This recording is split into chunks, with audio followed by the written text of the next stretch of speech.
করো? তোমাকে না নিতে আসতে মানা করে দিছে? বাইর হও এখান থেকে, বাইর হও। আর শোনো, নিতুকে আমরা আবার বিয়ে দিব, তুমি বাইর হও। আপা একটা কথা বলি, আপনারা ছাড়া আমার জীবনে কেউ আছে আমার? বলেন তো, আপনারা যদি নিতুর জন্য অন্য জায়গায় কোনো বিয়ের ব্যবস্থা করেন, তাহলে ছোট ভাইটার দিকে একটু নজর রাখেন। আমার জন্য একটা মেয়ে দেখেন। আমরা দুজনে একই দিনে বিয়ে করে একটা ইতিহাস সৃষ্টি করি। আর ফাজিলের ফাজিল, আমার সাথে একদম মস্করা করবা না। বিয়ে কোথায়? নিতু কোথায়? এই ভাইকে ওর কি আপনার দেবর? সকলের গোষ্ঠী। আই, তুই ভালো হবি না? তুই কোনোদিন ভালো হবি না? আমি বুঝলাম না। দেখলেন ভাই, দেখেন আমি কি এমন জিজ্ঞেস করলাম, বললাম যে আপনি ওনার দেবর কিনে, এই কথা উত্তরটা দিলেই তো অ্যান্সারটা হয়ে যায়, তাই না? ঝামেলা শেষ। খুদ্দাই আমাকে কেউ না। তবে আপনাকে তো ঠিক ছিলাম না। আমার নাম রানা। আপনি কি ভাই? আমি ওনার দেবর, আমার নাম জব্বার। ও মাই গড, মানুষের কণ্ঠ এত মিলে কি করে? ভাই বিশ্বাস করেন, আপনার গলা হুবহু আমার স্ত্রী নিতুর মতো। বাহ, ওর কোথাকার।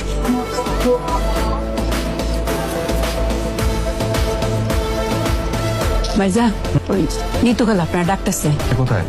হ্যাঁ, রুম তো আছে, লগে মিতু কালো আছে। আই, একটা জিনিস জানতে চাচ্ছিলাম, মানে ওই বাসার দা বটিগুলো কোথায়? দাও বুটি জায়গা রান্না করো কেরে। খালা, আমি আপনাকে তাহলে একটু খুলেই বলি। মানে বিষয়টা হয়েছে কি, আমি আসলে আমার একটু সেফটির ব্যাপারটা নিয়ে একটু কনসার্ন। মানে যেটা হচ্ছে, ওর তো আসলে অনেক রাগ। ওকে যখন ফোন করেছিলাম, ও আমাকে একটা থ্রেড দিয়েছে, বলেছে যে আমার সামনে গেলে ও কোপ দিয়ে আমার কল্লা ফেলে দিবে। ও যে টাইপের রাগী মেয়ে, আমার ধারণা ওর কাছে এক দাবটি টাইপের কিছু একটা আছে। ওর সামনে গেলে সত্যি সত্যি কোপ দেবে। মুখ করে কাটি কথা কইছেন, কথা সত্য। এই মাইয়া তো খুব দৌড়ের মতো মাইয়া, ওই যে রাগি মাইয়া আমি আমার বাপ জন্মে দেখছি না। খালা, আমি এই মুহূর্তে সিদ্ধান্ত নিলাম, আর যাই হোক না হোক, আমি একা কেউ ঘরে যাচ্ছি না। একটা জন তো ঠিক হইতো না। ভাইজা, আপনি ডরেন না যে আমি আপনার লগে আছি, আমি হচ্ছে আপনার বুডিগার্ড। আপনি আমার বডিগার্ড? কি বলেন খালা? আমার বডিগার্ড হলে আপনার হাতে অস্ত্র কোথায়? আপনার অস্ত্র আছে?